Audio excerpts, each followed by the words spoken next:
السلام علیکم۔ آج ہم مولانا مودودی کی کتاب تحریک آزادی ہند اور مسلمان حصہ دوم میں سے کچھ اقتباس پڑھتے ہیں۔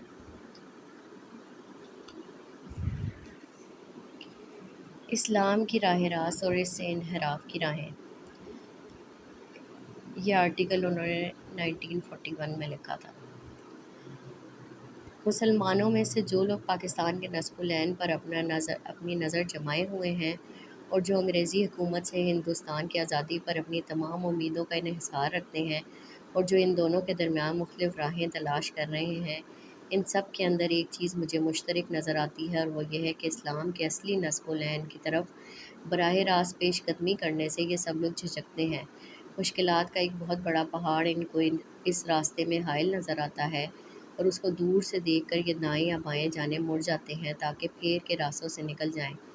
حالانکہ میں اعلیٰ وجل بصیرت یہ سمجھتا ہوں کہ اسلامی نصب العین تک کسی پھیر کے راستے سے پہنچنا غیر ممکن ہے۔ اس کی طرف اگر پیش قدمی کی جا سکتی ہے تو براہ راست ہی کی جا سکتی ہے، اور جو مشکلات اس راستے میں نظر آتی ہیں وہ ناقابل عبور نہیں ہیں، بشرطے کہ ان کو صحیح طور سے سمجھنے اور دور کرنے کی کوشش کی جائے۔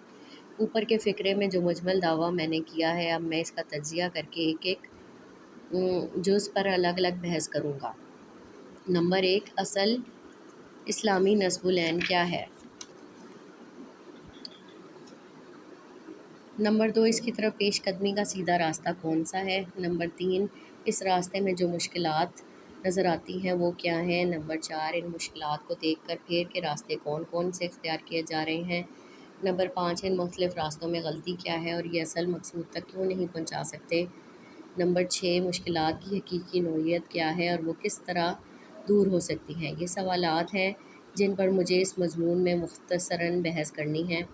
نمبر 1، اسلامی نصب العین۔ پہلے سوال کا جواب قرآن مجید میں جو کچھ دیا گیا ہے وہ یہ ہے، وہی ہے یعنی اللہ جس نے اپنے رسول کو ہدایت اور دین حق کے ساتھ بھیجا تاکہ اس کو پوری جنس دین پر غالب کر دے، خواہ یہ کام مشرکوں کو کتنا ہی ناگوار ہو۔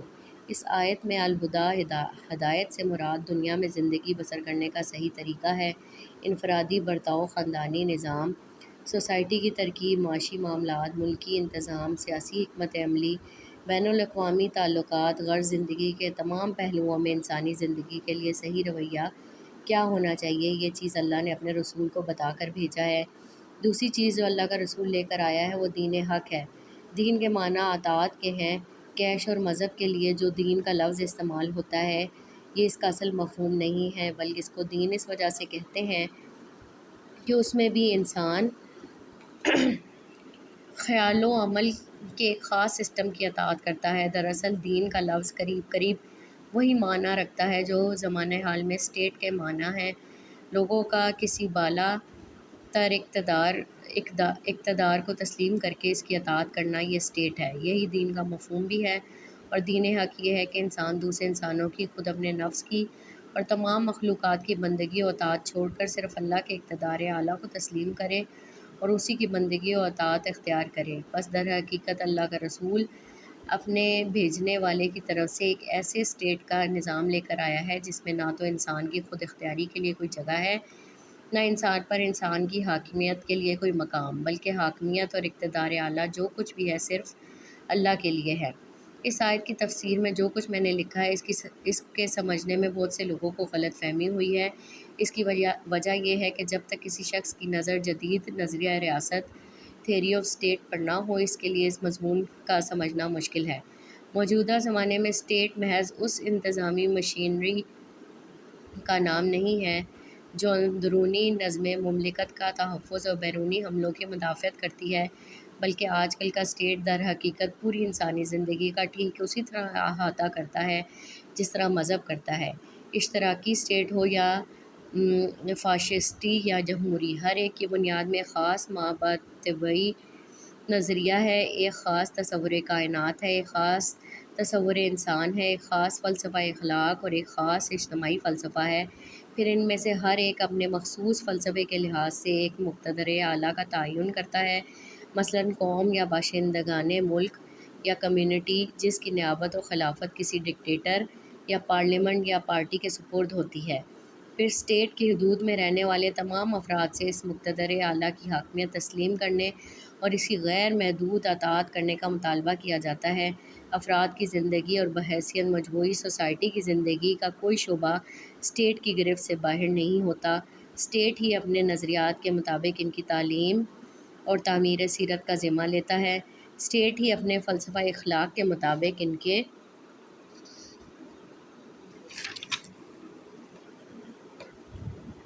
کے لیے اخلاقی معیار مقرر کرتا ہے۔ اسٹیٹ ہی ان کی زندگی کے لیے قوانین وضع کرتا ہے اور حرام و حلال کے حدود مقرر کرتا ہے، اور اسٹیٹ ہی یہ طے کرتا ہے کہ وہ اپنی سعی و جد و جہد کن راہوں میں صرف کریں اور کن میں نہ کریں۔ اگرچہ اسٹیٹ کی یہی حقیقت ہر زمانے میں تھی اور اسی بنا پر کہا گیا تھا کہ الناس علی دین ملوکہم، مگر پہلے اس حقیقت پر پردہ پڑا ہوا تھا اور اب یہ بالکل کھل کر سامنے آ گئی ہے اور تمام دنیا میں یہی نظریہ ریاست مسلم ہو چکا ہے۔ اب غور کیجئے کہ دین اس کے سوا اور کس چیز کا نام ہے؟ ایک مابعدی عقیدہ، ایک مقتدر اعلیٰ کا تصور جس سے بالا تر کوئی اقتدار نہ ہو، اس مقتدر اعلیٰ کی حاکمیت تسلیم کرنا اور اپنے آپ کو اس کی اطاعت میں دے دینا، ایک فلسفہ اخلاق و فلسفہ اجتماع، سوشل فلسفی جس پر زندگی کا پورا نظام قائم ہو، ایک ہمہ گیر قانون جو تمام معاملات زندگی کا احاطہ کرے، انہی چیزوں کے مجموعے کا نام تو دین ہے۔ اسی بنا پر خود آج کل کے مغربی فلاسفہ و مفکرین بھی یہ کہنے لگے ہیں کہ موجودہ دور کے اسٹیٹ نے خدا اور مذہب کی جگہ لے لی ہے۔ فرق اگر کچھ ہے تو صرف اس حیثیت سے ہے کہ جو شخص ان ریاستوں میں سے کسی کی اطاعت کرتا ہے اور اسی کی اطاعت کے برحق ہونے کا اعتقاد بھی رکھتا ہے، وہ مومن بغیر اللہ و مسلم لغیر اللہ ہے، اور جو ان کے برحق ہونے کا منکر اور اللہ کا معتقد ہے مگر ان کی اطاعت پر راضی ہے، وہ مومن باللہ و مسلم لغیر اللہ ہے۔ بخلاف اس کے انبیاء علیہ السلام جو دعوت لے کر آئے تھے وہ یہ تھی کہ لوگ مومن باللہ اور مسلم للہ ہو جائیں، اللہ ہی کو مقتدر اعلیٰ تسلیم کریں، اسی کی اطاعت قبول کریں اور ان کی پوری زندگی پر وہی ہمہ گیر ضابطہ اخلاقی و قانونی محیط ہو جو اللہ نے مقرر کیا ہے۔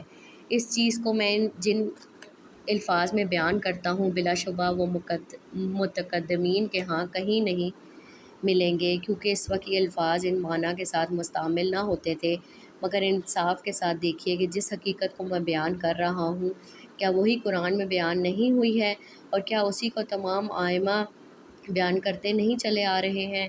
افسوس یہ ہے کہ لوگ قرآن پڑھتے ہیں مگر سمجھنے کی کوشش نہیں کرتے۔ تمام انبیاء نے یہی کہا ہے کہ اللہ ہی کو الہ اور رب یعنی ہر حیثیت میں مقتدر اعلیٰ تسلیم کرو، اسی کی بندگی اختیار کرو اور جو ضابطہ اخلاق و قانون یعنی نظام شریعت ہم اس کی طرف سے لے کر آئے ہیں اسی کی پیروی کرو۔ اوپر میں نے اسٹیٹ کی جو تعریف بیان کی ہے اس کو سامنے رکھ کر دیکھیے، انبیاء علیہ السلام نے اللہ کے اقتدار اعلیٰ کا عقیدہ انسان کی طرف سے اس کی تسلیم و اطاعت اور انسانی زندگی پر شریعت الہی کے نفاذ کا مطالبہ جو پیش کیا تھا وہ ایک الہی اسٹیٹ یا حکومت الہیہ کے قیام کی دعوت کے سوا اور کیا تھا۔ اگر معترضین اس کے قائل نہیں ہیں تو وہ مجھے بتائیں کہ انبیاء آخر یہ شریعتیں لے کر کیوں آئے تھے؟ یہ حرام و حلال کے حدود کس لیے تھے؟ یہ دیوانی و فوجداری کے قوانین کیوں انہوں نے پیش کیے تھے؟ اور ہر نبی یہ کیوں کہتا تھا کہ اللہ سے ڈرو اور میری اطاعت کرو؟ کیا یہ شریعتیں اس حیثیت سے آئی تھیں کہ یہ بھی برحق ہوں اور انسانی ساکھ کے قوانین بھی برحق ہوں اور انسان کے لیے یکساں جائز ہو کہ چاہے ان کی پیروی کرے اور چاہے ان کی؟